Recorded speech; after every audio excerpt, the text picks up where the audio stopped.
GaoKao in China, a make-or-break exam.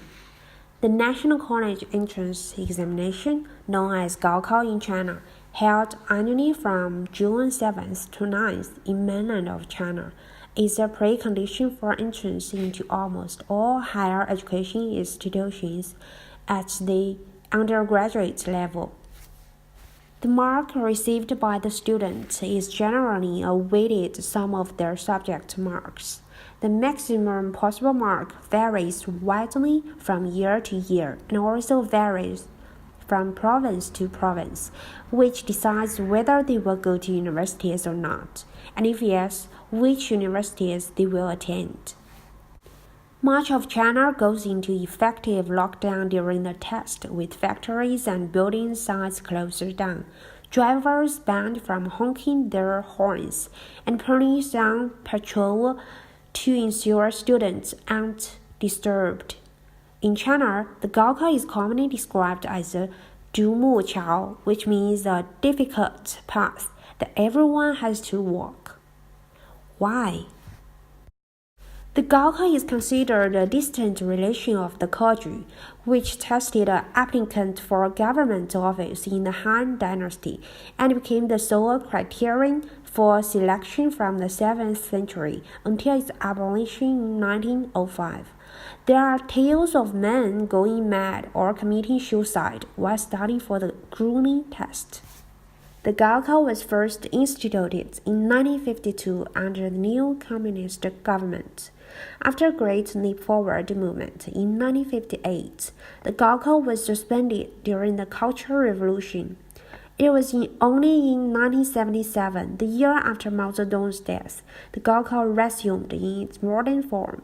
Since 1978, the examination was uniformly designed by the Ministry of Education.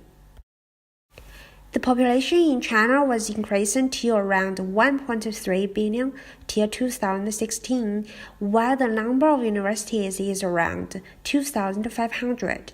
Only 60% make it into university on the basis of their GaoKao score. Not even 0.2% of takers of them will make it into a top 5 school. Under this background, most Chinese parents believe that they should not lose at the starting line. Since GaoKao is one of the most influential examinations in China, parents, teachers, and students undergo tremendous pressure in preparing for and taking the exam. Some school district house is up to RMB 20,000 per square meter in Haidian, Beijing. Parents give red packages stuffed with banknotes to teachers in return for special attention for their child in class, or simply a seat nearer the front. Because the society focuses on the rate of admission into universities, schools want good reputation. Also, teachers' salary and rewarding are tied to students' achievement in the exam. They have to pay more attention to each student's ability to take the exam. So students were given more and more practice for exams.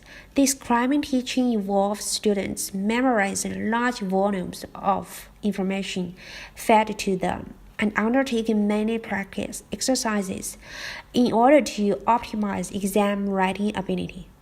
Students spend up to 6 or more hours studying for the GaoKao after returning home from 10 hours of schooling and taking no breaks on the weekend. Many schools even go so far as to dedicate the entire senior year of high school to preparing students for the exam.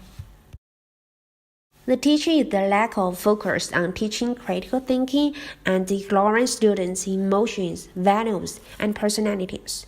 It turns students into test takers by robbing them of their creativity and discouraging them from being innovative thinkers. A survey of 30-plus years' worth of top scores on the GaoKao revealed out of 1,000 people, none of them went on to the exceptional careers most expected them to have. Under astronomical pressure are the cheating scandals like GaoKao immigrants for lower passing grades and cheating devices like receivers and cameras. Drone, fingerprint, GPS tracker, metal detectors, cameras were used against cheating by policemen during the exam. Suicides are a regular feature of every exam season. A 2014 study claimed that exam stress was a contributing factor in 93% of cases in which students took their own lives. Although more than 9 million people still take GaoKao every year, the number is declining. Besides vocational courses, more students are heading abroad for university. There are more than 300,000 Chinese overseas students in U.S. higher education and 90,000 in the UK. Government has to do something, build more universities and colleges, improve the quality of the education, put more weight on different talent classes in the schools, increase the treatment of different industries. When the value and mind of Chinese people are changed, I have confidence that we can see the twilight of the revolution. We are part of them to lead the change.